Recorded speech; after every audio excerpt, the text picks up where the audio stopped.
ஸ்தோத்திரிக்கிறோமா. இந்த அருமையான வேலையை நீர் ஏற்படுத்தி தந்ததற்காக உமக்கு நன்றி செலுத்துகிறோம். அருமையான ஆராதனை வேலை நீர் ஏற்படுத்தி தந்தீர். அதற்காக உமக்கு கொடான கோடி ஸ்தோத்திரம் அப்பா.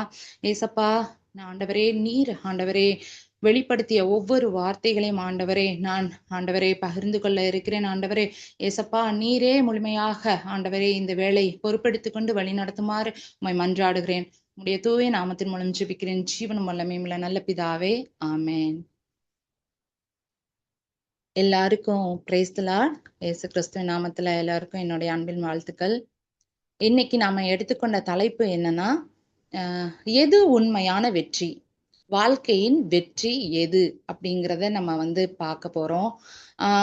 அதை நான் தியானிக்கும் போது ஆண்டவர் வெளிப்படுத்திய வார்த்தைகளை உங்களோட பகிர்ந்து கொள்வதில் நான் மகிழ்ச்சி அடைகிறேன்.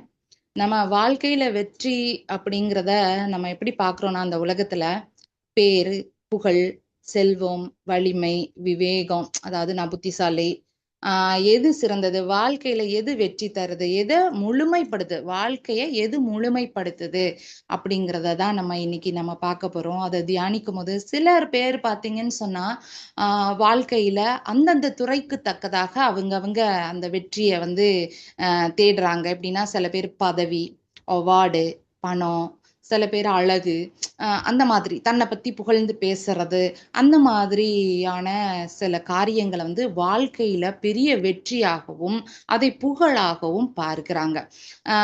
ஆனா சிலர் அதை எதுவுமே எதிர்பார்க்காம, அதை எதுவுமே நாட மாட்டாங்க.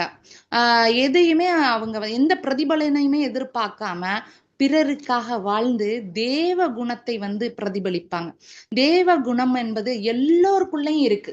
எல்லோருக்குள்ளயும் தேவ குணம் என்பது இருக்குது. அதை நம்ம வெளிப்படுத்துகிறோமா, அதன்படி வாழ்கிறோமா என்பதுதான் நம்ம வெற்றியா தோல்வியாங்கிறது வாழ்க்கையில இருக்கு.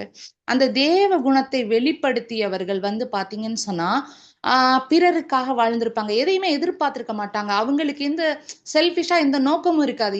இதை நம்ம செஞ்சா நம்ம புகழடைய போறோம், நமக்கு பேரு கிடைக்க போகுது அப்படின்னு சொல்லி எதையும் எதிர்பார்த்திருக்க மாட்டாங்க. எதிர்பார்க்காம அவங்க செய்யற, அவங்களுக்கு மனசுக்குள்ள இருக்க அந்த மனிதனை வெளிப்படுத்துகிறவர்கள் உண்மையான வெற்றியாளர்களா காலத்தினால் அழியாத ஜீவ புஸ்தகத்தில் இடம் பெற்றிருக்கிறார்கள்.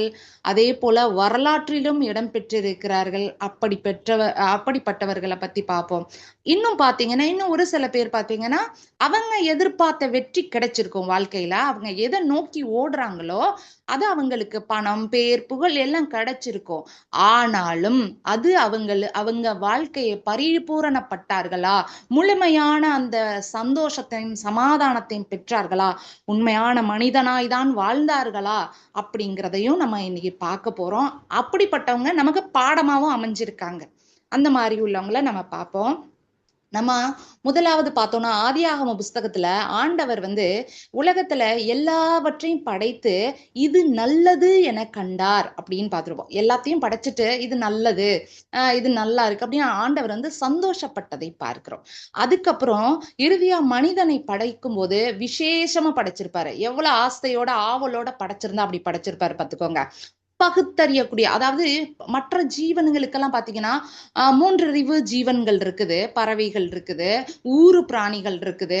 அவங்களுக்கெல்லாம் பாத்தீங்கன்னா ஒரு 3 அறிவு உள்ள பிராணிகள் எல்லாம் இருக்கு. 4 அறிவு கொண்ட மிருகங்கள், பறவைகள் எல்லாம் இருக்கு. 5 அறிவு கொண்ட ஜந்துக்கள், மிருகங்கள் இருக்கு. ஆனால் கூடுதலாக ஒரு அறிவையும், அதாவது பகுத்தறியக்கூடிய அறிவையும், உணரக்கூடிய உணர்வு, அதாவது உணர்வையும் சிந்திக்கக்கூடிய திறனையும் எல்லாம் கொடுத்தாரு. அதாவது இந்த அன்பு, துக்கம், சந்தோஷம், இந்த மாதிரி அந்த உணர்வையும் கொடுத்து ஆண்டவர் விசேஷமா நம்மள பகுத்தறிவோட படைச்சாரு. தனது சாயலாகவே படைத்தார். அப்போ என்ன போல ஒரு மத்த படைப்பெல்லாம் படைக்கும் போது பாருங்க, தன்னை போலயா படைச்சாரு? இல்ல, சொல்லிக்காரு தனது சாயலாக படைத்தாரு. அப்ப எவ்வளவு ஆசையா படைச்சிருப்பாரு. எனக்கு பிள்ளை அப்படிங்கிற மாதிரி தானே. அப்ப அவர் சாயலா படைக்கிறோம்னா நம்ம அவர் பிள்ளை அப்படிங்கிற ஒரு ஆசையோட படைச்சாரு. படைச்சிட்டு தான் படைத்த அனைத்தையும் நமக்கு ஆளை கொடுத்தாரு. அதுக்கப்புறம் அதுக்கு பேரிடம் நம்மளதான் வச்சாரு. இதை நம்ம ஏற்கனவே பார்த்திருக்கோம். அந்த அந்த மாதிரி ஒரு அன்போடும் ஆசையோடும் படைத்த மனிதனை படைத்து அவர் மனிதனை படைத்ததற்காக மனஸ்தாபப்பட்டதை நம்ம பார்க்கிறோம். ஏன் மனஸ்தாபப்பட்டார்? எல்லாமே ஆண்டவரோட கண்ட்ரோல்ல இருக்கு. இப்போ ஒரு சூரிய சந்திரன் கூட, அது கிரகணங்கள், அது கூட அவரோட கண்ட்ரோல்ல இருக்கு. இப்ப பகல்ல சூரியன் வருதுன்னா வரும், வெளிச்சம் கொடுக்கும். இரவுல வந்து அது அந்தி சாயும் போது அது மறைஞ்சிரும். அப்ப நிலவு வரும். இது மாதிரி அது எல்லாமே அவருடைய கண்ட்ரோல்ல இருக்கு. உலகமே அவர் கண்ட்ரோல்ல இருக்கு. அவர் பிரியமாய் படைத்த மனிதன் மட்டும் அவருக்கு எதிராக நிற்கிறான். அவருடைய எல்லாமே வந்து அவர் மனஸ்தாபப்படுறாரு. ஏன் மனஸ்தாபப்படுறாரு? அவர் ஆதி மனிதன் அவருடைய பேச்சை கேட்கல. அதுக்கப்புறம் இப்ப உள்ள மனுஷங்க வரைக்கும் நம்ம பார்த்தோம்னா எல்லாமே ஆண்டவருக்கு எதிரான யோசனையை யோசித்தவர்கள், வழி விலகி நடந்தவர்கள். அதற்காக அப்போ இப்போ ஒரு சிங்கம், ஒரு ஒரு ஜந்துனா அதோடைய குணாதிசயங்களை பத்தி எழுத முடியும், முழுமையாக சொல்ல முடியும். ஆனா ஒரு மனிதனை பற்றியதான குணாதிசயங்களை நம்மளால சொல்ல முடியுமா? நம்மளால எழுதிட முடியுமா? இல்லையே. ஏன்னா ஒவ்வொரு மனிதனுக்கும், இப்ப எல்லா சிங்கத்துக்கும் ஒரே குணம் இருந்தா, ஆனா எல்லா மனுஷனுக்கும் ஒரே குணம் கிடையாது. மனித குலம் என்பதற்கு ஒரே குணம் கிடையாது. ஒவ்வொரு மனிதனுக்கும் ஒரு யோசனை, ஒரு சிந்தனை, ஒரு செயல்பாடு இருக்குது. அப்போ அவன் நல்லதையும் நினைக்கிறான், தீயதையும் நினைக்கிறான். அவனுக்குள்ள என்ன இருக்கு? இப்ப எல்லாம் சொல்றாங்களே, கடவுள் பாதி மிருகம் பாதின்னு. அந்த மாதிரி தேவ குணம் உள்ளுக்குள்ள இருக்கு. ஆனா எது அவனை மேற்கொள்ளுகிறது, எதை வெளிப்படுத்துகிறான், எது அவனை வாழ்க்கையில வெற்றியடை செய்கிறது என்பதை நம்ம பார்க்கலாம். அப்போ தேவன் அதுக்காக மனஸ்தாப்படுகிறார். எல்லாத்தையும் பாத்தீங்கன்னா இன்னைக்கு வரைக்கும் பாத்தீங்கன்னு சொன்னா தேவன் படைத்த படைப்புக்கு எதிரால மனுஷன் யோசிக்க ஆரம்பிச்சிட்டான். அதாவது இறந்து போனவர்களை கூட மீண்டும் உயிர்ப்பிக்கிறதுக்கு, அதாவது தேவன் வந்து மறுவாழ்வு தருகிற நம்ம வந்து மறுமை வாழ்வு தருவதற்காக யோசிச்சிருக்காரு. நமக்கு வச்சிருக்காரு. நம்மள வந்து இந்த வாழ்க்கை, இந்த உலகத்துல இருக்கிற வாழ்க்கை வந்து நமக்கு ஒரு பரீட்சை தான். மனிதன் என்கிற பரீட்சையை நம்ம எழுதிக்கிட்டு இருக்கோம். அதுல பாஸ் ஆனோம்னு சொன்னா நமக்கு வெற்றி கிடைத்து நமக்கு பரலோகம் என்ற வாழ்க்கை, நித்திய வாழ்க்கை என்ற பரிசு கிடைக்க போகுது. ஆனா அந்த மனிதனுங்கிற பரீட்சையில நம்ம மனிதனாய் தான் வாழ்கிறோமா அப்படின்றதான் நம்ம பார்க்கணும். மனிதன் என்றால் என்ன அர்த்தம்னா, ஃபர்ஸ்ட் மனிதம் அப்படின்னு வரும். மனிதம் பிளஸ் மனித நேயம் தான் மனிதன் என்று அர்த்தம். மனிதன் அப்படின்றா என்ன? மனிதனுக்குள்ள இருக்க வேண்டிய இரக்கம், அன்பு, கருணை, பரிவு, பிறரின் துன்பத்தை வந்து உணரக்கூடிய நல்ல குணங்கள் எல்லாமே மனிதம் என்று பொருள். அதுதான் அர்த்தம். எக்ஸாம்பிள் பாத்தீங்கன்னா, ஒருத்தவங்க பசியோட இருந்தா அவங்களுக்கு சாப்பாடு கொடுக்கறது, துன்பப்பட்டவங்களுக்கு ஆறுதல் சொல்றது, இதெல்லாம் வந்து மனிதம் என்கிற குணங்கள். மனித நேயம்னா என்னன்னா, எல்லா மனுஷங்களையும் சமமாக நேசிச்சு அவங்களுடைய நல்லதை பத்தி யோசிச்சு, அதாவது என்ன ஒரு எக்ஸாம்பிள் சொல்லணும்னா, ஜாதி, மதம், இனம், நிறம் எந்த பேதமும் பார்க்காம எல்லா உயிரையும் சமமாக, எல்லா உணர்வுகளையும் சரியாக மதிப்பது என்பது மனிதநேயம். இது ரெண்டும் கலந்ததுதான் மனிதன் அப்படின்னு அர்த்தம். மனிதன் என்பதற்கு அதுதான் அர்த்தம். அப்படியாக வாழ்றதுக்கு தான் மனிதனை படைத்தார். ஆனா அப்படிதான் நம்ம வாழ்ந்தோமா அப்படின்னா அது கேள்விக்குறிதான். இப்படி மனுஷனை படைச்சிட்டு பாவங்கள் பெருகும் போது ஆண்டவர் மனிதனை படைத்ததற்கு வந்து மனஸ்தாபப்பட்டாரு. அதுக்கப்புறம் நமக்கு தெரியும், உலகத்தை அழிச்சாரு, திருப்பி ஜலப்பிரயத்துல அதுக்கப்புறம் ரீக்ரியேட் பண்ணாரு. எப்படிதான் இருந்தாலும் சிலர் மட்டும், அதுக்கப்புறம் ஆண்டவர் நம்மள்ட்ட உடன்படிக்கை பண்ணினாரு, இது போல முழுசா நான் உலகத்தை அழிக்க மாட்டேன்னு. ஆனாலும் திரும்பி ரீக்ரியேட் ஆன மனுஷங்கள்ல கொஞ்சம் பேரு தான் அந்த மனிதன் வெளிப்படுத்தினாங்க. அதுல தேவகுணம் வந்து இருக்கும். மனிதன் என்றால் தேவனுடைய குணம் இருக்கும். ஏனென்றால் தேவன் வந்து தன்னை போலவே படைத்ததுனால, அவருடைய சுவாசம் நம்ம நாசில இருக்கிறதுனால அவருடைய தேவ குணங்கள் இருக்கும். நம்ம வந்து பார்த்தோம்னு சொன்னா, ஒரு எடுத்துக்காட்டுக்கு பார்த்தோம்னா, சாமுவேலின் புஸ்தகத்துல நம்ம இதே தாவீது வந்து பாவம் செய்தாலுமே அவன் வந்து தன்னுடைய ஹிருதயத்துக்கு பிரியமானவன்னு தேவனே சாட்சி கொடுத்திருப்பாரு. ஏன் அப்படின்னு சொன்னா, ஒரு சின்ன ஒரு எக்ஸாம்பிள் எடுத்துக்குவோம். தாவீதோட வாழ்க்கையில பாத்தீங்கன்னா, தேவனுடைய ஒரு அருமையான குணத்தை வெளிப்படுத்தி இருப்பாரு. எப்படின்னா, சிக்லாக்ல வந்து அமலேக்கியர் வந்து இந்த சாமுவேலின் புஸ்தகத்துல 1 சாமுவேல் 30வது அதிகாரத்துல இருக்குது. அப்போ அமலேக்கியர் வந்து சிக்லாக்ல தாவீதோட ஜனங்கள்ட்ட இருந்து எல்லாத்தையும் கொள்ளடிச்சிட்டு போயிருவாங்க. அவங்களோட மனைவிகள் எல்லாத்தையும் கொண்டு போயிருவாங்க, கொள்ளடிச்சிட்டு போயிருவாங்க. அப்ப என்ன பண்ணுவாங்க அந்த ஜனங்கள், அவனோட கூட இருந்தவங்க எல்லாம் என்ன பண்ணுவாங்க, அவனை முறுமுறுத்து அவன் மேல் கல்லெறிய பார்ப்பாங்க. கல்லெறியலான்னு நினைக்கும் போது தாவீது அதை கேட்டு என்ன பண்ணுவான், தன்னை கர்த்தருக்குள் திடப்படுத்தி கொள்வான். கர்த்தருக்குள் திடப்படுத்தி கொண்டு திரும்பி ஆட்களை கூட்டிக்கிட்டு என்ன பண்ணுவான், போய் அவங்கள்ட்ட சண்டை போட்டு இழந்த எல்லாத்தையும் திருப்பி கொண்டு வருவான். திருப்பி கொண்டு வரும்போது போகையில என்ன பண்ணுவாங்க, 600 பேர் போவாங்க, 200 பேரு பாதி வெளியில தங்கிடுவாங்க, 400 பேர் போய் அதை மீட்டு கொண்டு வருவாங்க. அதுல ஜனங்க என்ன சொல்லுவாங்கன்னா, நம்ம மீட்டு கொண்டு வந்ததை நம்ம மட்டும்தான் எடுத்துக்கணும்னு. ஆனா அவன் அப்படி சொல்ல மாட்டான். கூட வந்தவங்க, பாதியில நின்னவங்க, வராதவங்க, இன்னும் தூரமா இருந்தவங்க எல்லாருக்கும் பங்கிட்டு கொடுத்தான்.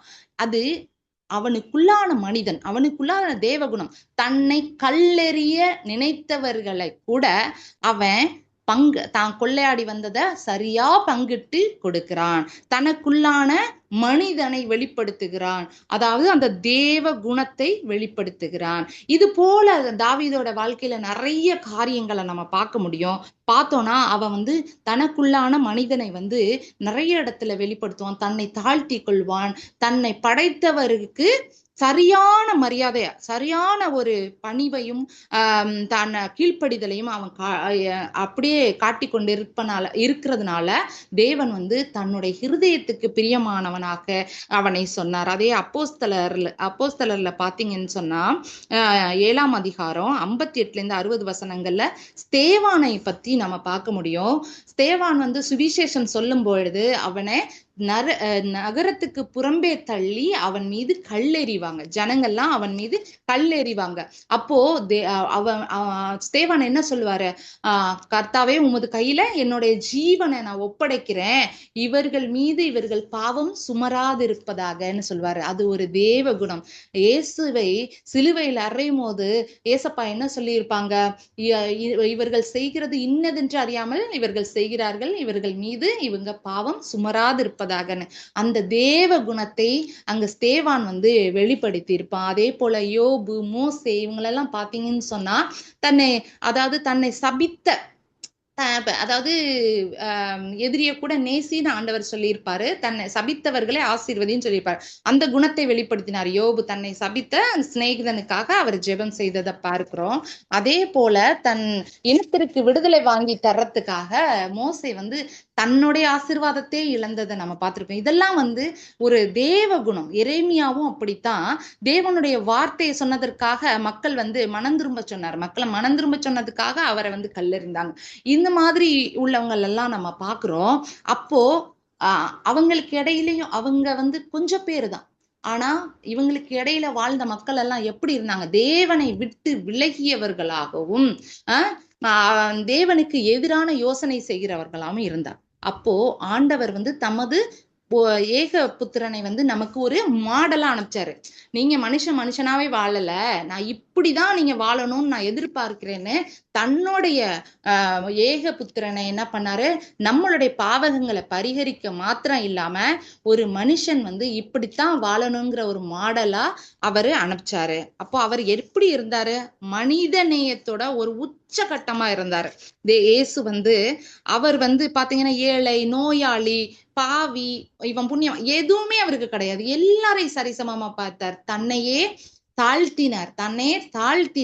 அப்போ அவர் வந்து அவமானப்பட்டாரு, துப்புனாங்க, அவரை எவ்வளவு கேலி பண்ணாங்க. பிதாவுடைய அந்த பிரமாணத்தை வந்து நிறைவேற்றுவதற்காக ஒரு அவமானமான சின்னம் தான். அப்போ வந்து சிலுவைங்கிறது அவமானமான ஒரு சின்னமா இருந்தது. அந்த ஒரு கல்லர்களையும் கொலைபாதகர்களையும் பெரிய பெரிய குற்றவாளிகளை வந்து சிலுவையில அறைவாங்க. அந்த சின்னத்தையே அவர் வந்து வெற்றி சிறக்க பண்ணினதாக நாம பார்க்கிறோம். அது வெற்றியின் சின்னமாக மாற்றினார். தேவன் வந்து அதை வெற்றியின் சின்னமாக மாற்றினார். எப்படி, தன்னை தாழ்த்தி ஒரு அவமானத்தை கூட அவரு வெற்றியின் சின்னமாக மாற்றினார். இப்படி பாத்தீங்கன்னு சொன்னா அவருடைய குணங்களை அநேகர் வெளிப்படுத்தினாங்க. பவுல் பாத்தீங்கன்னா அநேக முறை அடிக்கப்பட்டாரு, அதாவது சிறையில எல்லாம் தள்ளப்பட்டாரு. ஆனா எதுக்கு? அவர் சொத்து சம்பாதிக்கிறதுக்காகவா? இல்ல அவர் செல்வத்தை சேர்க்கிறதுக்காகவா? இல்லையே, அவர் சுவிசேஷத்தை சொல்றதுக்காக. ஏன்னா தேவனுடைய வார்த்தையையும் அன்பையும் பலரும் அறிந்து கொள்ள வேண்டும், அதை பெற்றுக்கொள்ள வேண்டும் என்பதற்காக அவர் சொல்லியிருக்கார், நான் நல்ல போராட்டத்தை போராடினேன்னு. உலகத்துல எப்படி போராடினேன்னு? போராட்டம் தான். உலகம் நமக்கு ஒரு போராட்டம், இது ஒரு போர்க்களம். இங்கு நாம எல்லாரும் போராடத்தான் பிறந்திருக்கோம். அந்த நல்ல போராட்டத்தை போராடினேன், நல்ல ஓட்டத்தை ஓடினேன்னு சொன்னாரு. எதுக்காக போராடினார்? அவரையும் கல்லெறிஞ்சாங்க, அவரை நிர்வாணமா வச்சாங்க, சிறையில போட்டாங்க, அவர் என்னெல்லாம் செஞ்சாங்க. இருந்தாலும் அவருடைய வாழ்க்கை ஒரு போராட்டமாக தான் இருந்தது. அதே யோசேப்பு எடுத்துக்கோங்களேன், தன்னுடைய சகோதரர்கள் எல்லாம் அவனை வித்து போட்டாங்க. வித்து அநியாயமா அவன் சிறையில போனான். ஆனா அந்த யோசேப்பு அவர்களுடைய சகோதரர்கள் ஒரு நாள் அவர்கள்ட்ட உதவின்னு நிற்கும் போது அவங்களை எதிர்த்தாரா? ஏதாவது திரும்ப பேசினாரா? இல்லையே, அவர்களுக்கு அவர் உதவி செய்தார். இப்ப நான் சொன்னவர்களுடைய காரியங்கள் எல்லாம் பாத்தீங்கன்னு சொன்னா நம்ம தேவனுடைய குணம் வெளிப்பட்டு இருக்கும், தேவனுடைய குணத்தை வெளிப்படுத்தி இருப்பாங்க. அவங்க அந்த தேவனுடைய குணத்தை வெளிப்படுத்தும் போதோ, அந்த மாதிரி ஒரு நன்மையான வாழ்க்கை வாழும் போதோ அவங்க நினைச்சிருப்பாங்களா நம்மளுடைய பேரை பின்னாடி பேசுவாங்க, நம்மளுடைய பேர் ஜீவ புஸ்தகத்துல எழுதப்பட்டிருக்கும், இல்ல நம்மள வரலாறு பேசும், நமக்கு பின்னாடி வர்ற 3000-4000 வருஷம் கழிச்சு கூட நம்ம பேரை பேசுவாங்கன்னு நினைச்சு செஞ்சாங்களா? இல்ல புகழ் கிடைக்கும்னு நினைச்சு செஞ்சாங்களா? இல்ல. ஒருத்தங்க விடுதலை எல்லாருக்கும் அந்த அன்பு, தேவனுடைய அன்பு ஹிருதயத்துல இருந்தனால, அந்த மனிதன் என்கிற குணத்தை வெளிப்படுத்தியதுனால அவங்க விடுதலை வாங்கித்தர, பிறருக்கு விடுதலை வாங்கித்தர, தேவனுடைய அன்பை பெற்றுக்கொள்ள, இரக்கம் காட்ட, பலர் மீது அன்பு செலுத்த, இப்படியாக தேவ குணத்தால் வாழ்ந்தார்கள், தேவ குணத்தை வெளிப்படுத்தினார்கள். தன்னுக்குள்ள இருந்த மனிதன் என்கிற அந்த மனிதனை வெளிப்படுத்தினார்கள். அவர்கள் ஜீவ புஸ்தகத்தில் இடம்பெற்றார்கள், வரலாற்றில் இடம்பெற்றார்கள். நம்ம மாத்திரம் இல்ல, நம்ம முந்தினவர் மூதாதையர் மட்டும் இல்லை, இன்னும் நமக்கு பின்னாடி வர சந்ததியும் இவர்களுடைய பேரை சொல்லுவாங்க. இது ஜீவ புஸ்தகத்துல இடம்பெற்றிருக்கிறாங்க. இதே கிறிஸ்துவை அறியாதவர்கள், கிறிஸ்துவை அதாவது கிறிஸ்டியன் இல்லாதவங்க, இயேசு என்ன சொன்னாரு? நீ ஜூதாயிசம பின்பற்றணும்னு சொன்னாரா? இல்ல கிறிஸ்டியானிட்டிய நான் கிரைஸ்ட் கிறிஸ்டியானிட்டிய பின்பற்றணும்னு சொன்னாரா? இல்ல நான் இஸ்லாம் அதை பின்பற்றணும்னு சொன்னாரா? இல்ல, எந்த ஒரு வாயில இந்த மதத்தை பின்பற்று என்று சொல்லாத ஒரே ஒரு தேவன் இயேசு கிறிஸ்து ஒரு மாற்றம் தான். அதனாலதான் அவர் பின்னாடி போனவங்க எல்லாம் மதம் மாற்றம் இல்லை, மனம் மாற்றம் பெற்றவர்கள், மனிதன் என்கிற குணத்தை அடைந்தவர்கள், அதை வெளிப்படுத்துகிறவர்கள். அவரை நான் மனுஷங்க தான் கிறிஸ்துன்னு பேர் சொன்னாங்க. கிறிஸ்துன்னு மனுஷன் தான் அவருக்கு பேர் வச்சான். கிறிஸ்துவை பின்பற்றியவர்கள் கிறிஸ்தவர்கள் ஆனோம் இல்லையா? அந்த மாதிரி. அப்போ அவர் எந்த மார்க்கத்தையும் பின்பற்ற சொல்லல, அன்பு செய்ய சொன்னார், மனிதனை மனிதனாக வாழச் சொன்னார் இல்லையா? அப்போ அவர் அந்த குணத்தை வெளிப்படுத்தியவர்கள் எல்லாம் அவர் பின்னாடி போனாங்க. அப்போ அவர்கள் எல்லாம் உடையவர்கள் ஆனார்கள். ஆனா நம்ம உண்மையிலேயே கிறிஸ்துவர்களாக இருந்து அவருடைய வார்த்தையின்படி நடக்கிறோமா, வாழ்கிறோமா அப்படிங்கிறத நாம ஒரு தடவை நம்மள பரிசோதிச்சு பார்த்துக்கலாம்.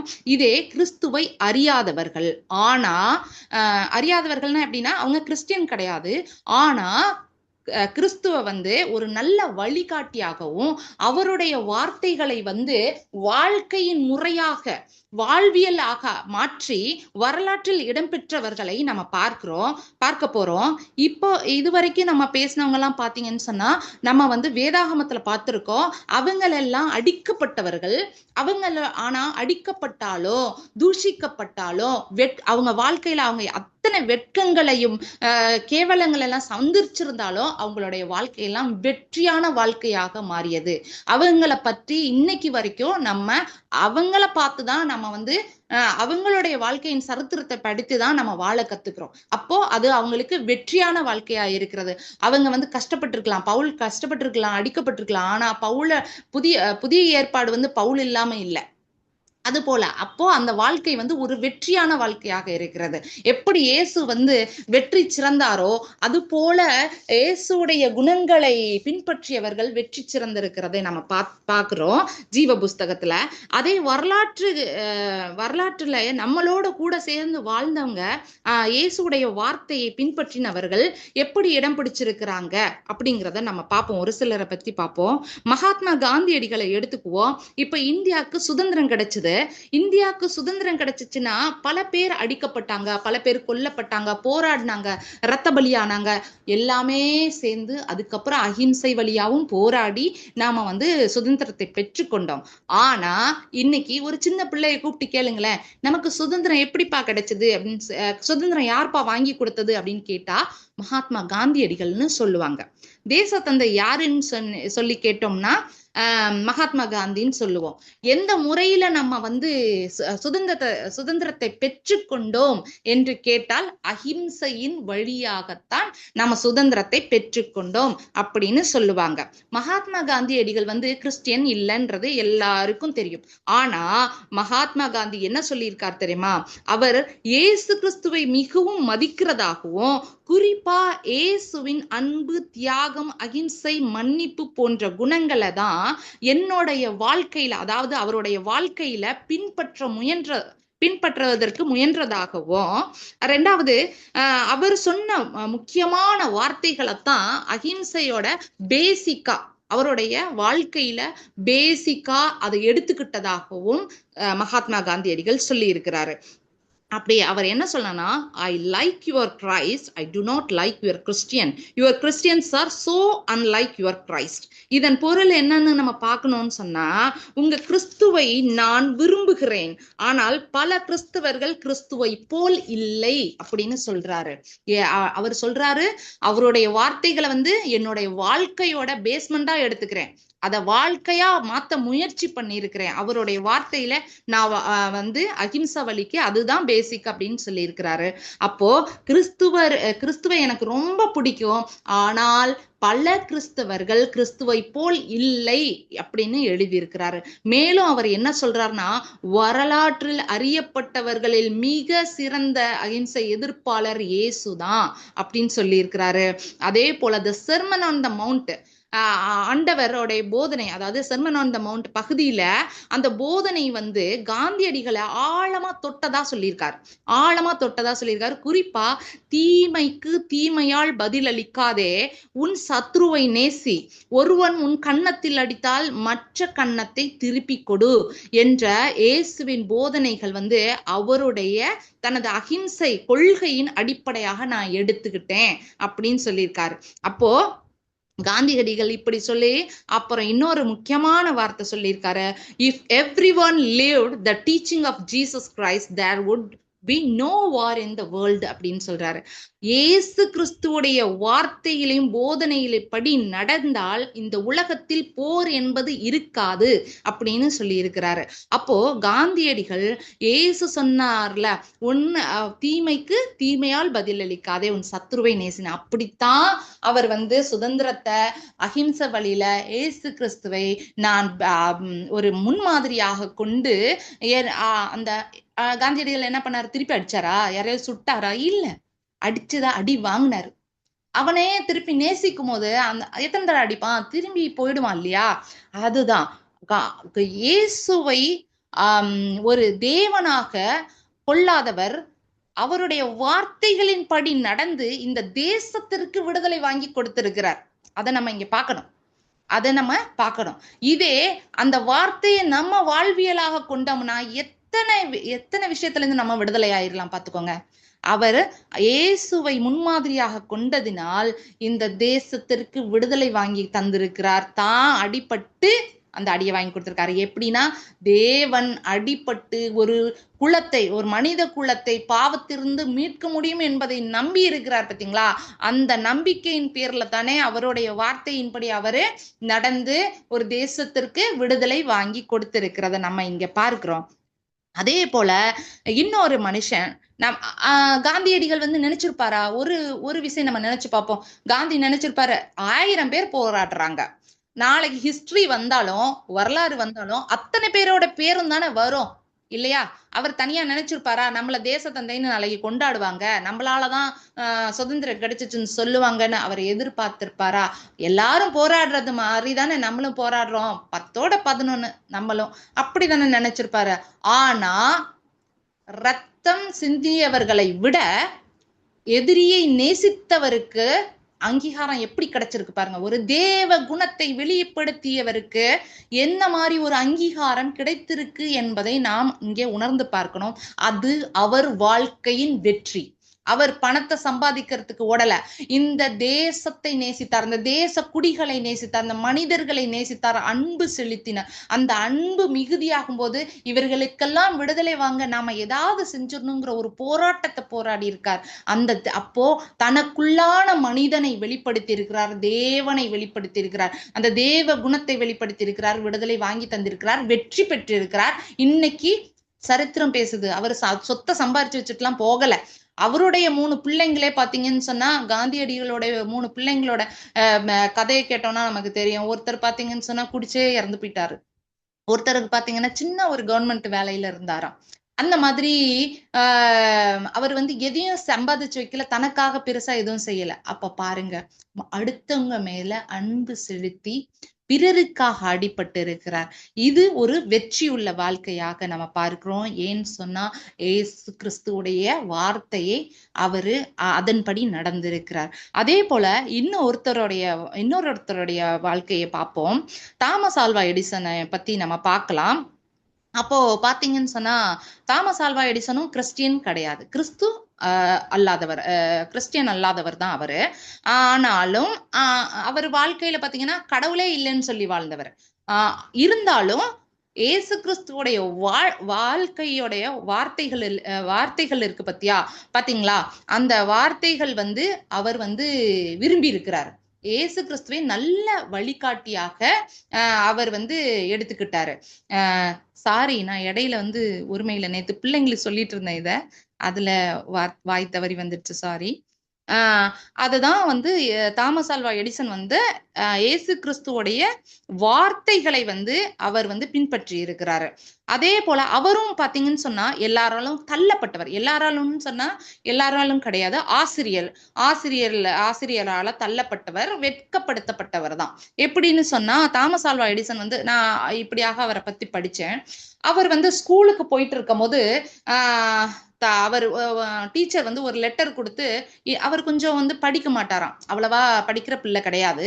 அப்போ ஏதாவது துருத்துருன்னு ஏதாவது செஞ்சுட்டு இருப்பாராம். அப்போ ஆசிரியர் ஒரு லெட்டர் எழுதி கையில கொடுத்து, இதை போய் நாளைக்கு உங்க அம்மா கிட்ட கொடு, உங்க அம்மா சந்தோஷப்பட்டு இனி உன்னை ஸ்கூலுக்கெல்லாம் அனுப்ப மாட்டாங்க அப்படின்னு சொல்லி ஒரு லெட்டர் கொடுத்து விட்டுட்டாரு. அந்த லெட்டரை வாங்கிட்டு தாமஸ் ஆல்வா எடிசன் வீட்டுக்கு வந்துட்டு அவங்க அம்மாட்ட கொடுக்குறாரு. அந்த லெட்டரை படிச்சு பார்த்துட்டு அவங்க அம்மா சிரிச்ச முகத்தோட எடுத்து வச்சுக்கிட்டாங்க. அப்போ அவர் எடிசன் கேட்டிருக்காரு, இதுல என்னை பத்தி என்ன எழுதியிருக்குமா சொல்லுங்கன்னு. நல்லதுதான்பா எழுதியிருக்கு, உன்னை உயர்வா சொல்லியிருக்காங்க, நீ ரொம்ப பெரிய மூலக்காரனா, ரொம்ப அறிவாளியா, நீ ஸ்கூலுக்கெல்லாம் படிக்க வேண்டாமா, இனி நீ வீட்டிலே இருந்து படிச்சுக்கலாமா அப்படின்னு சொல்லி அவரை வீட்டிலே வச்சு தனக்கு தெரிந்ததை சொல்லி தந்ததும் இல்லாம வீட்டுல அவரை படிக்க வச்சிருக்காங்க. வீட்டுல பல புஸ்தகங்களை கொடுத்து படிக்க வச்சிருக்காங்க, அவரை பயிற்றுவித்திருக்காங்க. அதுக்கப்புறம் ஒரு வயசுக்கு மேல அவர் தன்னைத்தானே மெருகேற்றி கொண்டார். ஏன்னா அந்த விஞ்ஞான அறிவு அவருக்கு வந்துட்டனால தன்னைத்தானே மெருகேற்றி கொண்டார். மெருகேற்றி நமக்கு இன்னைக்கு வெளிச்சத்தை கொடுத்தது அவர் தான். பல்பு கண்டுபிடிச்சு வெளிச்சத்தை இன்னைக்கு வெளிச்சத்துல நம்மள வச்சிருக்கிறாரு. ஆண்டவர் குடிச்ச வெளிச்சத்துக்கு அப்புறம் நமக்கு ஒரு லைட்டு கொடுத்தாருதான் அவர் தான். அவர் அப்போ அவர் லைட் எல்லாம் கண்டுபிடிச்சு அவங்க அம்மா இறந்த பிற்பாடுதான் அந்த லெட்டரை வந்து அவரு தன்னுடைய தாய் வச்சிருந்த சில பொருட்களை எடுத்து பார்க்கும்போது இந்த லெட்டர் கிடைச்சுதான். அப்ப அவர் படிச்சாராம். அதுல என்ன எழுதி இருந்தது தெரியுமா? ஆசிரியர் என்ன எழுதியிருந்தார்னா, உங்க பிள்ளை இனி ஸ்கூலுக்கு வர வேண்டாம், இது மூல வளர்ச்சி இல்லாத பிள்ளை, இது வந்தா இங்க இருக்கிற எல்லா பிள்ளைங்களும் கெட்டு போயிடும், தயவு செஞ்சு உங்க பிள்ளைய இனிமேல ஸ்கூலுக்கு அனுப்பிச்சு மற்ற பிள்ளைங்களை கெடுக்காதீங்க அப்படின்னு சொல்லி எழுதி கொடுத்திருந்தாராம். எப்படி மூல வளர்ச்சி இல்லாத பிள்ளைன்னு சொல்லி எழுதி கொடுத்துட்டாரு. அது வந்து அவங்க வந்து அதை வந்து எவ்வளவு பாதிச்சிருக்கும் அந்த அம்மாவுக்கு. அந்த மாதிரி ஒரு தள்ளப்பட்டவர், ஸ்கூல்ல இருந்து தள்ளப்பட்டவர் அவர் வந்துட்டாரு. வந்துட்டு அவர் ஒரு விஞ்ஞானியா ஆயிட்டாரு. ஒரு பல்பையும் கண்டுபிடிச்சிட்டாரு. ஒரு பல்பை கண்டுபிடிச்சு அவருக்கு வந்து அந்த பல்பை கண்டுபிடிக்கும் போது 1000 முறைக்கு வந்து தோல்வியுற்று இருக்கிறாராம். நிறைய தடவை ஃபெயில் ஆகி அதுக்கப்புறம் ஒரு சக்சஸா பல்பை கண்டுபிடிச்சிட்டாங்க. பல்பை கண்டுபிடிக்கும் போது அப்போ அந்த ஒரு கண்டுபிடிக்கும் போது சின்ன சைஸ்ல இருக்காது தெரியுமா? எல்லாமே ஒரு பெரிய சைஸா தான் இருக்கும். அதோட எக்யூப்மெண்ட்ஸ் எல்லாமே பெரிய பெரிய சைஸ்ல இருந்தது. அப்ப கண்டுபிடிச்சாச்சு. அப்போ வரைக்கும் எல்லாம் இருட்டுல தான் இருக்கும். அப்போ ஒரு பிரஸ் மீட்டுக்கு கூப்பிடுறாரு. ஏன்னா எல்லாரையும் பிரஸ் மீட்டுக்கு கூப்பிட்டு, நான் இந்த மாதிரி ஒரு பல்பை கண்டுபிடிச்சிட்டேன், அதை வந்து எல்லாருக்கும் காண்பிக்கிறதுக்காக எல்லாரையும் கூப்பிடுறாரு. கூப்பிடும் போது எல்லாரும் வர்றாங்க, பிரஸ்காரங்க சேர்றாங்க, சில மக்களும் ஒன்று கூடுறாங்க. அப்போ அவர் என்ன பண்றாரு, அவருடைய அசிஸ்டண்ட்டை கூப்பிடுறாரு. அசிஸ்டண்ட்டை கூப்பிட்டு அந்த பல்பை வந்து அந்த திங்ஸ் எல்லாம் எடுத்துட்டு வந்து மேடையில வைக்கும்படி சொல்றாரு. அந்த அசிஸ்டன்ட் என்ன பண்றாரு, அந்த திங்ஸ் எல்லாம் எடுத்துக்கிட்டு மேடைக்கு வருகிறார். மேடைக்கு வரும் பாதையிலே கை தவறி கீழே விழுந்து எல்லாம் உடைஞ்சு போயிடுது. எல்லாம் உடைஞ்சு போனோன்னே எல்லாருமே சத்தம் போடுறாங்க. சத்தம் போனோடனே எடிசன் என்ன சொல்றாரு, சரி பரவாயில்ல இருக்கட்டும், நான் எனக்கு இன்னும் கொஞ்சம் கால அவகாசம் கொடுங்க, கொஞ்ச நாள் கழிச்சு திரும்பவுமா நான் உங்களை கூப்பிட்டு நான் உங்களுக்கு இதை காண்பிக்கிறேன்னு எல்லாம் போயிட்டாங்க. திரும்ப கொஞ்ச நாள் கழிச்சு இதெல்லாம் ரெடி ஆயிடுச்சு. திரும்ப ரெடி ஆகி பிரஸ் கான்ஃபரன்ஸ் வந்துருச்சு. பிரஸ்காரங்க வந்துட்டாங்க. மக்கள் எல்லாம் சேர்ந்து கூடி இருக்கிறாங்க. அப்போ வந்து அதே அசிஸ்டன்ட் அந்த பல்ப் எல்லாம் எடுத்துட்டு வர, அந்த திங்ஸ் எல்லாம் எடுத்துட்டு வர்றார். அவர் எடுத்துட்டு மேடைக்கு கொண்டு வரார். அப்போ இந்த பிரஸ் ஜனங்களும் சரி, கூடியிருந்தவங்களும் சரி, எடிசனை பார்த்து கேக்குறாங்க, உனக்கு அறிவு இல்லையா? உனக்கு என்ன பைத்தியமா பிடிச்சிருக்கு? அதே ஆள்கிட்ட கொடுக்குறியே, போன தடவை போட்டு உடைச்சானே, உனக்கு ஞாபகம் இல்லையா? திருப்பி அவங்க கையிலே கொடுக்குறியே, திருப்பி என்ன பண்ணிடுவான்னு. அப்போ எடிசன் சொன்ன வார்த்தை என்ன தெரியுமா? இவன் தான் இதை சரியாக செய்வான். இவனை தவிர வேற யாராலும் இதை சரியா செய்ய முடியாது. நான் அப்போ எப்படி சொல்றீங்க அப்படின்னு சொன்னா, அந்த அசிஸ்டன்ட் ரொம்ப பயபத்திரமா அதை எடுத்துட்டு போய் மேடையிலையும் சேர்த்துட்டார். அப்போ எடிசன் சொல்றார், இன்னைக்கு நான் அவனுக்கு அந்த வாய்ப்பை கொடுக்கலன்னா வாழ்க்கையின் மீது இருக்கிற நம்பிக்கையே அவனுக்கு போயிடும், அவன் இழந்து விடுவான். அதனால யார் தோற்றானோ அவனுக்கு வாய்ப்பு கொடுக்கணும், ஒரு செகண்ட் சான்ஸ் கொடுக்கணும். அந்த செகண்ட் சான்ஸ் கொடுக்கும்போது அவன் எதை தவற விட்டானோ, எந்த இடத்தில் விழுந்தானோ அந்த இடத்துல அவன் ரொம்ப ஜாக்கிரதையா இருப்பான். இவனை தவிர இதை பத்திரமா கொண்டு போய் வைக்கிறதுக்கு வேற யாரால முடியாது. இதை எவ்வளவு கவனமா கொண்டு போய் சேர்க்கணுங்கிறதுல இவன் தான் இருப்பான்னு. இன்னைக்கு பாத்தீங்கன்னு சொன்னா சில கம்பெனிஸ்ல ஒரு ஸ்ட்ராட்டஜி இருக்கும். என்ன தெரியுமா? கம்பெனில வந்து பாத்தீங்கன்னு சொன்னா இன்டர்வியூ எடுப்பாங்க. ஃபர்ஸ்ட் மார்க் எடுத்தவனை சில முக்கியமான கம்பெனி எடுக்க மாட்டாங்க. கேம்பஸ் இன்டர்வியூல ரொம்ப நிறைய மார்க் எடுத்து ஃபர்ஸ்ட் வந்தவங்களை எடுக்க மாட்டாங்க, செகண்ட் தேர்ட் வந்தவங்களை எடுப்பாங்க. ஏன் தெரியுமா? அதுல ஒரு உள்நோக்கம் இருக்கு. முதல் இடம் பிடித்தவனுக்கு அவனுக்கு ஒரு மமதை இருக்கும், நான் வந்து ஃபர்ஸ்ட் மார்க் எடுத்துக்க, எனக்கு எல்லாம் தெரியும்னு. ஆனா 2வது 3வது இடம் பிடித்தவர்களை ஏன் தேர்ந்தெடுப்பாங்க தெரியுமா? ஏனென்றா அவங்களுக்கு முதல் இடத்தை பிடித்து விட வேண்டும் என்ற ஆர்வம் இருக்கும், அந்த ஆவல் இருக்கும். அதுக்காக அவன் முயற்சி பண்ணுவான். அவன் அந்த கம்பெனிக்கு வந்தா அந்த வெற்றியை அவன் பெற்று தந்து விடுவான். இல்ல இந்த முதல் மார்க் எடுத்தவன் என்னன்னா அவன்கிட்ட இருக்கு, அவன் வந்து நான் எல்லாம் முடிச்சுட்டேன், எனக்கு எல்லாம் தெரியும்ன்ற மாதிரி இருப்பான். ஆனா முயற்சி செய்கிறவனுக்கு அந்த 2வது 3வது இடம் பெற்றவன் வந்து அதுக்கு முயற்சி பண்ணுவான். அவன் வந்து ரொம்ப கடுமையா உழைப்பான். தவற விட்டதை திரும்ப பிடிக்கணும். அதாவது முதல் இடத்தை நான் விட்டுட்டேன், நான் 2வது இடம் 3வது இடம் இருக்கேன், அப்ப முதல் இடத்தை பிடிக்கணும்னா நான் என்ன பண்ணும்? ரொம்ப ஜாக்கிரதையா முயற்சி பண்ணணும். நான் ஃபர்ஸ்ட் இடத்துக்கு போகணுன்றத முயற்சி பண்ணுவோம். அந்த மாதிரி சில கம்பெனிஸ் வந்து இன்டர்வியூ பண்ணுவாங்க. நானே அந்த மாதிரி அட்டன் பண்ணியிருக்கேன். அதனால அதே போலதான் எடிசன் என்ன சொன்னாரு, அன்னைக்கு தவற விட்டுட்டானேன்னு நான் அவனுக்கு வாய்ப்பு கொடுக்கலன்னா அவனுக்கு வாழ்க்கையின் மீது இருக்கிற நம்பிக்கை போயிரும், அவன் தான் பத்திரமா எடுத்துட்டு போய் வைப்பானு. சோ மறு வாய்ப்பு தருவது என்பது இயேசுவுடைய குணம் என்பதை நம்ம பார்க்கணும். எந்த ஒரு தெய்வமும் நீ பாவம் செஞ்சுட்டா உனக்கு இந்த பாவத்திற்கு இதற்கான தண்டனை இப்படித்தான்னு சொல்லி இருக்கே தவிர, உன்னை மன்னித்து உனக்கு வாழ்க்கையில ஒரு செகண்ட் சான்ஸ் கொடுக்குறேன், நீ இந்த இடத்துல தவறிட்ட, நீ இந்த தப்பு பண்ணிட்ட, நீ அதை திருத்திக்கிட்டு திரும்பவுமாக நீ பாவி அல்ல, நீ பரிசுத்தமான பேரு எந்த மதத்திலையும் சொல்லப்படல, எந்த கடவுளும் சொல்லலைங்க. இயேசு கிறிஸ்து மாத்திரம்தான் சொல்லி இருக்கிறாரு, எப்பேற்பட்ட பாவியா இருக்கட்டும், உன்னுடைய பாவம் இன்னைக்கு நீ மனம் திரும்பி விட்டாயா, உனக்கு இன்னொரு சான்ஸ் கொடுக்குறேன். ஏனென்றா இப்போ பாவமே செய்யாதவன் இயேசு கிறிஸ்து சொல்லி இருப்பாரு, அவர் ஆயக்கார வீட்லயும் பாவிங்க வீட்லயும் சாப்பிட்டாங்கன்னு சொல்லும் போது அவர் என்ன சொன்னாரு, அதாவது நோய்பட்டவனுக்கு தான் வைத்தியம் தேவை, பாவிகளை பரிகரிக்கிறதுக்கு தான் வந்தேன் அப்படின்னு. அதுதான் தெய்வங்க, அதுதான் தெய்வம். செகண்ட் ஒரு சான்ஸ் கொடுக்குறாங்க பாருங்க, அதுதான் கடவுள், அதுதான் அந்த தேவ குணம். நம்மளும் அந்த குணத்தை எடுத்துக்கணும். எப்படின்னு சொன்னா, அவர் ஒரு பாவியை மன்னித்து, எந்த இடத்துல நீ பாவம் பண்ண, எந்த இடத்துல நீ தவறிட்ட, அதை நீ சரிப்படுத்திக்கோ, திரும்பமாக நீ கட்டப்படுவாய், திரும்பவுமா கட்டுறதுக்கு ஒரு சான்ஸ் கொடுக்குறாரு பாருங்க. நான் பாவியா இருந்தேன், இப்ப நான் பரிசுத்தவான்னு சொல்லிக்கலாம். ஏன்னா அதுக்கான சான்ஸை என்னோட தேவன் கொடுத்திருக்கிறாரு. அது எந்த ஒரு பெரிய தேவகுணம் இல்லையா? ஏசு கிறிஸ்துவை அப்படியே பிரதிபலிக்கிறோம் குணம். என் தேவஜனமே, நம்ம வீட்டுல வேலை பார்க்கறவங்க இருக்கலாம், வேலைக்காரங்க இருக்கலாம், நம்ம ஆபீஸ்ல நிறைய பேர் வேலை பார்க்கலாம், நம்மளோட குடவுன்லயோ நம்மளோட நம்ம தொழில் செய்கிற இடங்கள்லயோ நிறைய பேர் வேலை பார்க்கலாம்.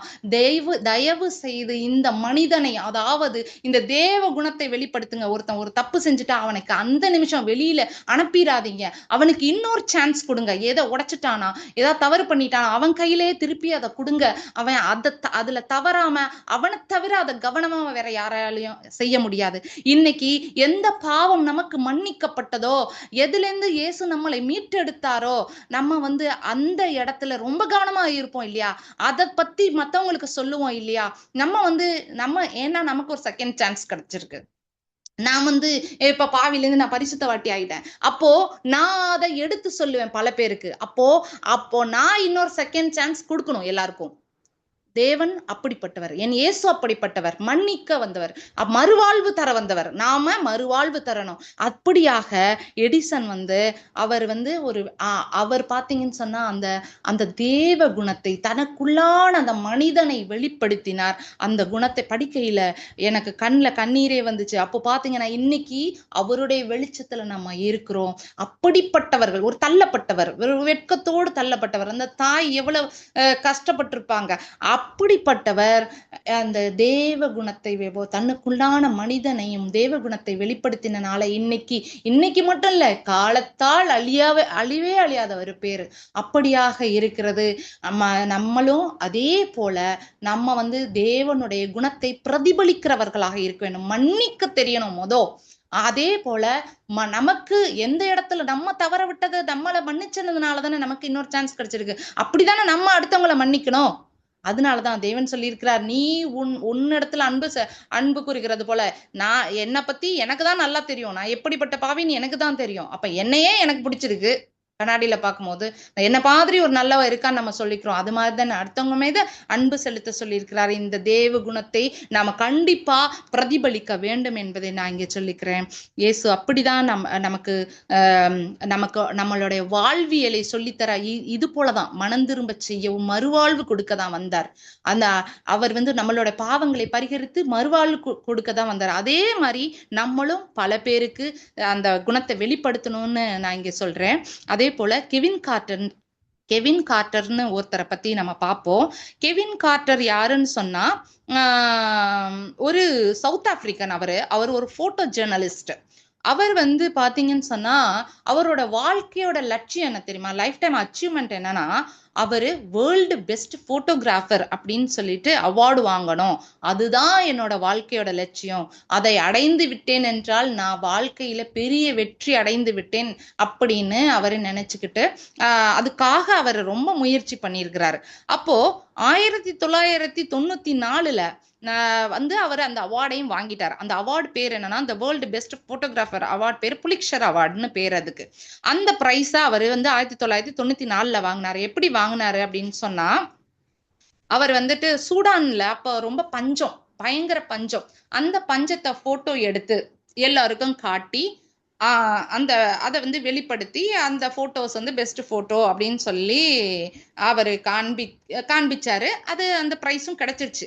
அதாவது 1994ல அந்த அவார்டு வாங்கினார். அந்த பஞ்சத்தை போட்டோ பிடிச்சு அந்த போட்டோ இப்ப கூட நம்ம கூகுள்ல நீங்க போய் பாத்தீங்கன்னா இருக்கும், starving child and a vulture in Sudan அப்படின்னு சொல்லிட்டு. அதாவது பசியோட இருந்த குழந்தையும் ஒரு பிணந்தினி கழுகும். அந்த போட்டோ என்னவா இருந்துச்சு, அது ஏன் அவார்டு வாங்கினுச்சுன்னா, அந்த போட்டோல என்ன இருக்குன்னு சொன்னா, ஒரு பசியோட ரொம்ப பசியோட கொடுமையில தன் உயிரை கொஞ்சம் கொஞ்சமா இழந்துகிட்டு இருக்க ஒரு குழந்தை. அந்த குழந்தைக்கு கொஞ்ச தூரத்துல ஒரு சாப்பாடு பொட்டலம். ஏன்னா அந்த பஞ்சத்துல இருக்கவங்களுக்கு ஹெலிகாப்டர்ல இருந்தும் ஜீப்ல இருந்தும் வந்து சாப்பாடு பொட்டலங்களை தூக்கி போட்டுட்டு போவாங்களாம். அப்போ வந்து அங்க ஒரு சாப்பாடு பொட்டலம் கிடக்கு கொஞ்ச தூரத்துல. அந்த பசியில கொஞ்சம் கொஞ்சமா உயிரை இழந்துட்டு இருக்க அந்த குழந்தை அந்த சாப்பாடு பொட்டலத்துக்கு கிட்ட நகர்ந்து போய்கிட்டு இருக்கு. ஆனா அது எடுத்துச்சா எடுக்கலையான்னு தெரியாது. சாப்பாடு பொட்டலத்துக்கிட்ட நகர்ந்து போய்கிட்டு இருக்கு. அந்த குழந்தைக்கு கொஞ்ச தூரத்துல இந்த குழந்தை செத்து போயிட்டா நம்ம சாப்பிட்டுடலாமேன்னு கொஞ்ச தூரத்துல ஒரு பிணந்தண்ணி கழுகு. பாருங்க எப்படி அந்த போட்டோவை அத ஒரு படமா பிடிச்சு 1994ல அவரு அந்த போட்டோவை காமிச்சு அவர் வந்து த வேர்ல்டு பெஸ்ட் போட்டோ அப்படின்னு சொல்லிட்டு அவர் வந்து அந்த அவார்டை வாங்கிட்டார். அந்த அவார்டை வாங்கிட்டாரு. வாங்கினதுக்கு அப்புறம் அவருக்கு 3 மாசத்துல அந்த அவர் வந்து வெற்றி அடைஞ்சிட்டார். அவர் சொன்னாரு, என் வாழ்க்கையில என்னோட லைஃப் டைம் அச்சீவ்மெண்ட்டை நான் அடைஞ்சிட்டேன். அதாவது என்னுடைய வாழ்க்கையால நான் எதை வெற்றியா நினைச்சேனோ அடைஞ்சிட்டேன்னு நினைச்சாரு. ஆனால் அந்த வெற்றி அடைஞ்ச 3 மாசத்துல அவர் தூக்கிட்டு தற்கொலை செய்து கொண்டார். ஏன் தற்கொலை செய்து கொண்டார்னா, அவர் அங்க மனிதனா இருந்தாரான்பதுதான் கேள்வி. ஏன்னா அவர் அவார்டு வாங்கிட்டார். அன்னைக்கு நைட்ல இருந்து அவருக்கு போன் கால் வருது. அப்போ அந்த போன் கால்ல என்ன கேக்குறாங்கன்னு சொன்னா, அதான் நம்ம சொன்னோம் இல்லையா, கொஞ்ச தூரத்துல ஒரு கழுகு, இந்த பிள்ளைய தின்னுருவோமான்னு ஒரு கழுகு, இந்த பிள்ளை சாப்பாடை எடுத்துருவோமான்னு அது நகர்ந்து போகுது. கொஞ்ச தூரத்துல இந்த சாப்பாடு போட்டலாம். அப்போ இந்த போன் கால்ல வந்தவங்க எல்லாம் என்ன கேக்குறாங்கன்னா, இவர் வெற்றி அடைஞ்சிட்டியா அப்படின்னு வாழ்த்து சொல்லல. எல்லாரும் என்ன கேக்குறாங்கன்னா, அந்த குழந்தை உயிரோடு இருந்ததா, இல்ல என்ன ஆணுச்சு, அந்த சாப்பாடு பொட்டலத்தை அந்த புள்ள எடுத்துச்சா இல்லையா, இல்ல நீங்க அந்த சாப்பாடு பொட்டலத்தை எடுத்து கொடுத்தீங்களா, நீங்க அந்த குழந்தைக்கு உதவி செய்தீர்களா, நீங்க அந்த பிள்ளைக்கு என்ன செஞ்சீங்க, இல்ல அந்த கழுகை விரட்டுனீங்களா, இப்படி பல கேள்விகள் போன் கால்ஸ். அதே மாதிரி அவரு நேர்ல போகும்போதும் பாத்தீங்கன்னு சொன்னா நிறைய பேரு அவரை வந்து இந்த கேள்வி கேட்க ஆரம்பிச்சிட்டாங்க. ரொம்ப கேட்டதுனால அவர் என்ன ஆயிடுச்சு, அவர் ஒரு ட்ராமால போயிட்டாரு. அப்படியாவது ஒரு டிப்ரெஷனுக்குள்ள போயிட்டார். டிப்ரெஷன்ல போய் தன்னைத்தானே குற்றவாளியாக எண்ணிக்கொண்டார். எப்படின்னா, நான் ஏன் தவறிட்டேன், அந்த சாப்பாடை எடுத்து கொடுக்க நான் தவறிட்டேன், அந்த குழந்தையை காப்பாற்ற நான் தவறிவிட்டேன், அந்த கழுகு அங்கிருந்து விரட்டி விட தவறிட்டேன். ஏன்னா அவருக்குள்ளான மனிதன் வெளிப்படவில்லை. அவர் வந்து சுயநலமா யோசிச்சார். தன்னுடைய வாழ்க்கையின் வெற்றியாக அந்த புகைப்படத்தை மட்டும்தான் அவர் நினைத்தாரே தவிர அந்த பிள்ளைய காப்பாத்தணுங்கிற கொஞ்சமும் அந்த எண்ணம் வரல. எல்லாரும் இந்த கேள்வியதான் கேட்டாங்க, அந்த குழந்தைய நீங்க ஏன் காப்பாத்தல. கேட்டவங்க இப்படி மட்டுமா கேட்டிருப்பாங்க, எப்படி எல்லாமோ கேட்டிருப்பாங்க. கேட்டதுனால இதுல டிப்ரெஷன்ல போய் தன்னைத்தானே மன்னித்து கொள்ள முடியாமல் தான் மனிதனாக வாழ்ந்தோமா என்பதை நினைத்து அவர் தூக்கிட்டு தற்கொலை செய்து கொண்டார். இது வந்து ஒரு வெற்றின்னு நினைச்சாரு. இதுல எங்க இருக்கு வெற்றி சொல்லுங்க பார்க்கலாம். அவர் வந்து நினைச்சதை சாதிச்சாரு. ஆனால் வெற்றி எங்கு இருக்கிறது இதுல?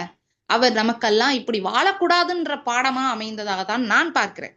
அவர் அந்த 94ல அந்த அவார்டை வாங்கியிருந்தாலும் அவர் மனுஷன். எனக்கு அவருடைய கதையை படிக்கையில இவர் ஒரு மனுஷன் தானா அப்படின்னு தான் தோணுச்சு. இப்படித்தானே எல்லாருக்கும் தோணிருக்கும். இப்படிதான் கேள்வி கேட்டிருப்பாங்க எல்லாரும் இல்லையா. இவர் வந்து ஒரு ரோமன் கேத்தலிக் அப்படின்னு அறியப்படுது. அவரோட இதை படிக்கும் போது அவர் ரோமன் கேத்தலிக் வீட்டில் வளர்ந்திருக்காரு. அவரும் அந்த கத்தோலிக்கராக எண்ணப்படுகிறார். அப்போ இங்க தேவனை அவர் எங்க அறிந்திருக்கிறார், தேவனுடைய குணத்தை எங்கு வெளிப்படுத்திருக்கிறார். அட்லீஸ்ட் நம்ம மனுஷன் அதுதான் தேவன் சொல்லுகிறார், மனிதனை படைத்ததற்கு மனஸ்தாபப்படுகிறார். ஏனென்றால் மனிதம் என்கிற குணமும் மனிதநேயம் என்கிற குணமும் அவன்கிட்ட இல்லையே. ஒரு சில பேர் வெளிப்படுத்துறாங்க, தன்னைத்தானே கொடுத்து பிறருக்கு விடுதலை கொடுக்கிறவர்கள் வரலாற்றில் இடம் பெறுகிறார்கள். ஆனால் மனித நேயத்தை கொன்று வெற்றி பெற்றவர்கள் மனிதனே அல்ல என்கிற மாதிரிதான் பாடமா இவர் அமைஞ்சிருக்கிறாரு. இதுல வெற்றி எங்கு இருக்கிறது என்பதை தான் நம்ம பார்க்கணும். அதே போல இதுல எந்த இடத்துல நாம இருக்கிறோம் அப்படிங்கிறதையும் நாம ஒரு விசை நாமளே பரிசோதித்து அறிந்து கொள்ள வேண்டும். அதே பாத்தீங்கன்னு சொன்னா ஆண்டவர் என்ன சொல்லுகிறார், அழிவுல எது நமக்கு எது விலையேற பெற்றது, எது அழகா, செல்வமா? காசுக்கும் வெற்றிக்கும் உலகத்துல இருக்க வசதிக்கும் சம்பந்தமே இல்லைங்க. நிம்மதி சமாதானத்துக்கும் எதுக்கும் வெற்றிக்கும் சம்பந்தமே இல்லை. இந்த மாதிரி வாழ்க்கையெல்லாம் நம்ம படிச்சோம்னா நமக்கு அதை புரிந்து கொள்ளலாம். இதே பாத்தீங்கன்னு சொன்னா இப்ப காலத்தால அழியாதவங்க எல்லாம் பாத்தீங்கன்னு சொன்னா அவங்க எதையுமே எதிர்பார்க்காம அடுத்தவங்களுக்காக வாழ்ந்து அடிக்கப்பட்டு தூஷணம் எல்லாம் வாங்கி அவங்க ஒரு நீசராக எண்ணப்பட்டு இருக்கிறாங்க அவங்க வாழ்க்கையில. ஆனா அது வெற்றியான வாழ்க்கையாக, பலருக்கு ஆசீர்வாதமான வாழ்க்கையாக அமைந்திருக்கிறது. இப்ப பாத்தீங்கன்னா காந்தியோட வாழ்க்கை பாத்தீங்கன்னா நமக்கு ஒரு ஆசீர்வாதம் தானே, நமக்கு விடுதலை கிடைச்சிருக்கு தானே. அதே போல ஜீவ புஸ்தகத்துல இருக்கிறவங்க எல்லாமே அடிக்கப்பட்டு இருக்கிறார்கள். ஏன் ஆண்டவருடைய வார்த்தையை நமக்கு சொன்னவங்க எல்லாம் அடிக்கப்பட்டு இருக்காங்க, தோற்கப்பட்டு இருக்கிறாங்க, எரித்து கொலை செய்யப்பட்டு இருக்கிறாங்க எத்தனை பேர். ஆனா அவங்க வாழ்க்கையில அவங்க அடிக்கப்பட்டு இருக்கலாம், ஆனா அது வெற்றியான வாழ்க்கையாக, நமக்கு ஆசீர்வாதமான வாழ்க்கையாக மாறி இருக்கிறதே, அதை நம்ம எண்ணி பார்க்கணும். இன்னைக்கு உலகத்துல உபத்திரம் இருக்கு, ஆனாலும் ஆண்டவர் என்ன சொல்றாரு, உலகத்துல உபத்திரம் இருக்கு ஆனாலும் திடன் கொள்ளுங்கள், நான் உலகத்தை ஜெயித்தேன் அப்படின்னு சொல்லியிருக்காரு. அப்போ இந்த உலகம் ஒரு பரீட்சை எழுதுற இடம், இது ஒரு பரீட்சை எழுதுற இடம். இங்க போராட்டம் இருக்கு. நம்ம நினைச்சுக்கிறோம், சிஸ்டர் சொன்ன மாதிரிதான், நம்ம இந்த உலகத்துல வாழ்றோம் எப்படின்னு சொன்னா, ஒரு வீடு இருக்கு, நமக்கு சொந்தம் இருக்கு, பந்தம் இருக்கு, நமக்கு உள்ள பொருட்கள், நமக்கு உள்ள செல்வம், நமக்குள்ள மனிதர்கள் எல்லாமே மாயை. நம்ம இங்க உலகத்துல வாழ்றதுக்கு சிஸ்டர் சொன்னாங்களே ஒரு என்டர்டைன்மெண்ட் மாதிரி தான். நம்ம பரீட்சை எழுதும் போது ஜஸ்ட் ஒரு சின்ன பிரேக், ஒரு சின்ன ஒரு ஆசுவாசம் மாதிரி தான் இந்த உறவுகளும் பொருட்களும் எல்லாம். ஆனா நாம எதுக்காக அழைக்கப்பட்டு இருக்கிறோம், எது உண்மையான வெற்றி, எது உண்மையான அழகு என்பதை நம்ம பார்க்கணும். அழிவில்லாத சாந்தமும் அமைதியான ஆவியும் இருதயத்தின் மறைவில் இருக்கிற குணமே, அதாவது அந்த மனிதனே தேவனுக்கு முன்பாக மிகுந்த விலையேற பெற்றது என்பதாக 1 பேதுருவுல சொல்லப்பட்டு இருக்கிறது. அதே போலதான் ஆண்டவர் என்ன, மனுஷன் என்ன பார்க்கிறான், முகத்தை பார்க்கிறான், கர்த்தரோ இருதயத்தை ஆராய்ந்து அறிகிறவராக இருக்கிறார்.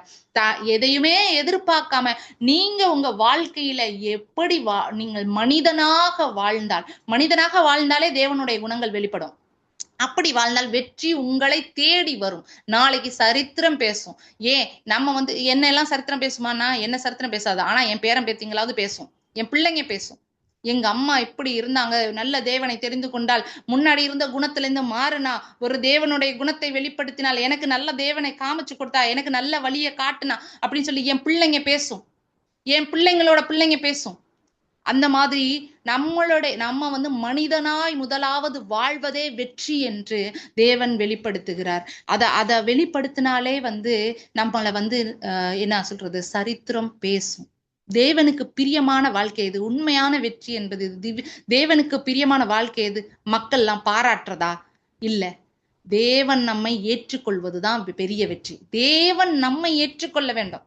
நம்ம பரிசுத்தமான நல்ல குணத்தோட, பரிசுத்த அலங்காரத்தோட நம்ம தேவனுக்கு கீழ்ப்படிந்திருந்து, தேவன் நம்மளை மனிதனாக படைத்தாரே, எதற்காக படைத்தார், மனிதன்னா என்ன, அதுல உள்ள குணாதிசயங்கள் என்ன, அதன்படி வாழ்ந்தால் அதுவேதான் வெற்றி. அப்பொழுது தேவன் நம்மை ஏற்றுக்கொள்கிறார், அதுதான் பெரிய வெற்றி. பாடுகளை சகிக்கிற மனுஷன் பாக்கியவான்னு சொல்றாரு. இன்னைக்கு உலகத்துல நமக்கு எத்தனையோ பாடுகள் இருக்கலாம். இப்ப நான் சொன்னவங்க அத்தனை பேரும் அரும்பாடுபட்டவர்கள். ஆனா அவங்க வாழ்க்கை பாடா இருந்தது. ஆனா அந்த வாழ்க்கை வெற்றியான வாழ்க்கையாகவும் பலருக்கு ஆசீர்வாதமான வாழ்க்கையாக இருந்திருக்கிறது. அதை தான் நாம பின்பற்றுகிறோம். அவங்களதான் நம்ம போற்றி புகழுகிறோம். அது அப்போ நமக்கு நித்திய வாழ்வு கிடைக்கணும், மெய்யான வாழ்வு கிடைக்கணும் அப்படின்னா என்ன பண்ணணும்?